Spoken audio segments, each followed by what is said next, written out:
গ্রামের ঘন জঙ্গলে কিংবা ঝোপেঝাড়ে বাড়ির আশেপাশে এই তেরাকুচির পাতাটা কিন্তু প্রায়শই পাওয়া যায়।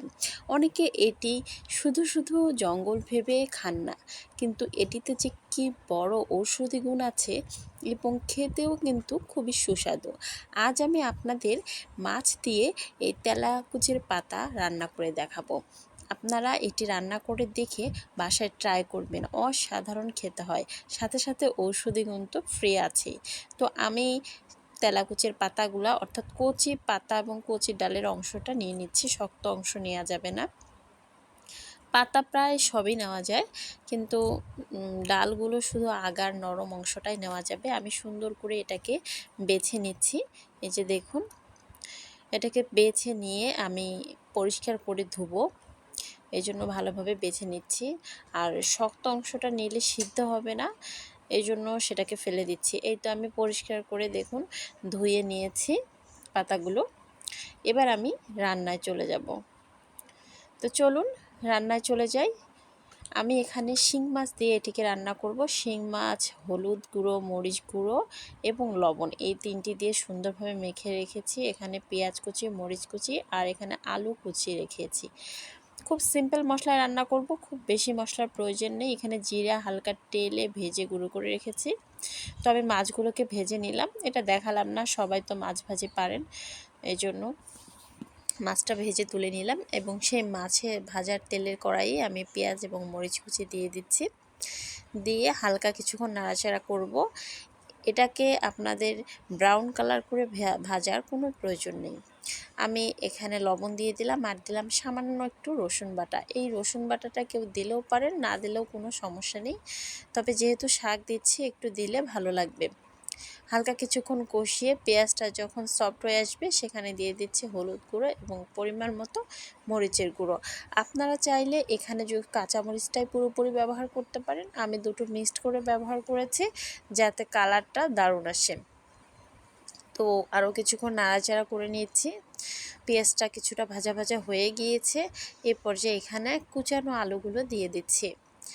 কুচানো আলু দিয়ে হালকা একটু কষিয়ে নেব এই আলুটা, এতে করে একটা ফ্লেভার দারুণ আসবে এবং খেতেও সুস্বাদু হবে। আপনারা কেউ কেউ চাইলে এটাকে মাখিয়েও রান্না করতে পারেন, অর্থাৎ মাছটাকে ভেজে এরপর এই যে আলু মশলা দিয়ে সুন্দরভাবে ছোটো মাছ যেভাবে রান্না করেন সেভাবে মাখিয়ে এর উপরে ভাজা মাছ পাতা দিয়ে আপনারা রান্না করতে পারেন। তবে এভাবে রান্না করলে কিন্তু স্বাদটা দুর্দান্ত আসে। আমি দুভাবে রান্না করেছিলাম, তো এইভাবে রান্নাটা আমার কাছে বেশি ভালো লেগেছে, এজন্যই এটা আপনাদের সাথে আমি শেয়ার করছি। তো খুব ভালোভাবে আমি আলুটাকে ভুনিয়ে নিলাম। এবার সামান্য পানি দিয়ে দিব। এখানে বারবার পানি দিব না, এই পানিটাতেই মাছটা রান্না হয়ে যাবে। আর যার যার পছন্দ অনুযায়ী ঝোলটাও রাখা হয়ে যাবে। যেহেতু আলু কুচি কুচি করে কাটা, বেশি কষানোর প্রয়োজন নেই। এখন আমি এখানে ভাজা জিরা গুঁড়ো দিয়ে দিচ্ছি। এ পর্যায়ে আপনারা চাইলে লবণটা একটু চেখে নিয়ে তারপরে লাগলে আবার দিতে পারেন। আমার যেহেতু লবণটা পারফেক্ট আছে আর দেবার প্রয়োজন নেই। তো যখন এখানে বলক চলে আসবে হালকা, তখন এখানে আমি এই যে মাছগুলো ছেড়ে দিলাম। মাছগুলো দিয়ে হালকা একটু নেড়ে চেড়ে নিয়ে নিচ্ছি। এবার তেলাকুচের যে পাতা ডাল সেগুলো আমি দিয়ে দেব উপরে একেবারে, দিয়ে আমি ঢাকনা দিয়ে ঢেকে কিছুক্ষণ রান্না করব, অর্থাৎ 5 থেকে 7 মিনিট, বেশি সময় লাগে না। খুব দ্রুত এই রান্নাটি হয়ে যায়, কিন্তু এই একটা খাবারে আপনারা 2 প্লেট ভাত খেয়ে নিতে পারবেন। তো আপনারা বাসায় এভাবে অবশ্যই রান্না করবেন। আমি ঢাকনা দিয়ে ঢেকে তো রান্না বসিয়ে দিয়েছি। 5 মিনিট পর আমি ঢাকনাটা খুলে দিলাম। বেশ খানিকটা ঝোল আর পাতাটা দেখুন একদম মিলিয়ে যাচ্ছে। এখানে অনেকগুলো পাতা দিলেও মনে হবে না যে পাতা দিয়েছেন বেশি। তো যারা একটু খেতে বেশি পছন্দ করেন তেলাকুচের পাতা, তারা একটু বেশি পরিমাণে দিয়ে নিতে পারেন। খেতে কিন্তু দুর্দান্ত হয় এই পাতাটা। তো আমি ঝোলটা আর একটু কমিয়ে নেব।